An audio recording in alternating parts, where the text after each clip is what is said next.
पूरा एनडीए एकजुट है और लगातार बैठक का दौर चल रहा है। सचिन, लोगों ने अंतिम दौर में बैठकों के माध्यम से सीटों पर संख्या हम लोगों ने क्लियर कर दिया है।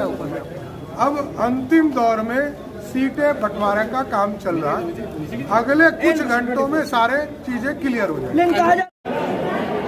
नमस्कार, मैं पंकज कुमार। डिप्टी सीएम सम्राट चौधरी ने कहा है एनडीए में सीटों का बंटवारा शांतिपूर्ण और सौहार्दपूर्ण तरीके से तय कर दिया गया है। वहीं प्रदेश भाजपा अध्यक्ष दिलीप जायसवाल ने कहा है कि विपक्ष अपनी हार को देख करके अनर्गल आरोप कर रही है। उन्होंने गलत और भ्रामक मुद्दे उठाए, एसआईआर को लेके अफवाह फैलाने की कोशिश की, लेकिन जनता ने इन सब बातों को सिरे से नकार दी। पूरा एनडीए एकजुट है और लगातार बैठक का दौर चल रहा है। सचिन, लोगों ने अंतिम दौर में बैठकों के माध्यम से सीटों पर संख्या हम लोगों ने क्लियर कर दिया है। अब अंतिम दौर में सीटें बंटवारे का काम चल रहा है। अगले कुछ घंटों में सारे चीजें क्लियर हो जाएंगी। और आपने देखा कि मतदाताओं को भी दिग्भ्रमित करने का काम कांग्रेस और राजद और ऐसे इंडी गठबंधन के नेताओं ने आज से करीब 1 महीना पहले किया था। लेकिन जिस तरह से बिहार की जनता ने एसआईआर को और ऐसे नेताओं के भ्रम जाल को नकारने का काम किया, ये आप मीडिया कर्मी इसके लिए जो है धन्यवाद के पात्र हैं।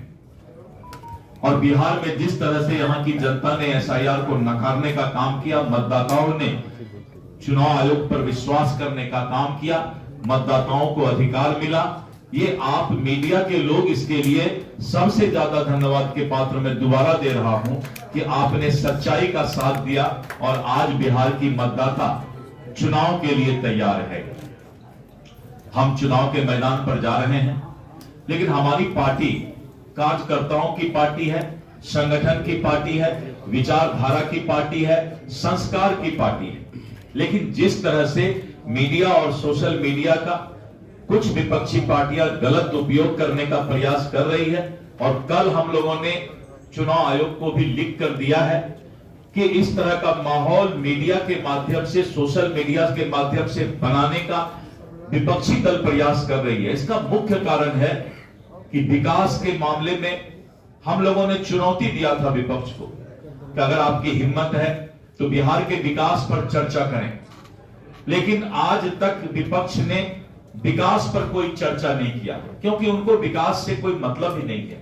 विकसित बिहार का सपना देश के यशस्वी प्रधानमंत्री, दुनिया के लोकप्रिय नेता आदरणीय श्री नरेंद्र मोदी जी के द्वारा जिस तरह से विकसित बिहार का सपना पूरे करने का प्रयास किया गया है, और आज बिहार रफ्तार पकड़ चुका है, विकास रफ्तार पकड़ चुका है। और ऐसे परिस्थिति में विपक्ष अब जात पात और अफवाहों का भ्रम जाल फैलाने का प्रयास अभी से लेकर चुनाव तक करेगा। मीडिया सेंटर इस आने वाले चुनाव के लिए सबसे बड़ा स्तंभ होगा हमारा, जहां से हमारी सच्चाई, हमारी पारदर्शिता, हमारी विचारधारा, हमारी सोच बिहार के विकास के लिए और विकसित बिहार के सपना को पूरा करने के लिए, और विशेष करके आदरणीय श्री नरेंद्र मोदी जी और नीतीश कुमार जी का जो सपना है युवाओं को और किसानों को, गरीब को, महिलाओं को सशक्तिकरण करने का, उसको हम पूरा करने का काम करेंगे। पुनः मैं आदरणीय श्री धर्मेंद्र प्रधान जी को धन्यवाद देता हूं।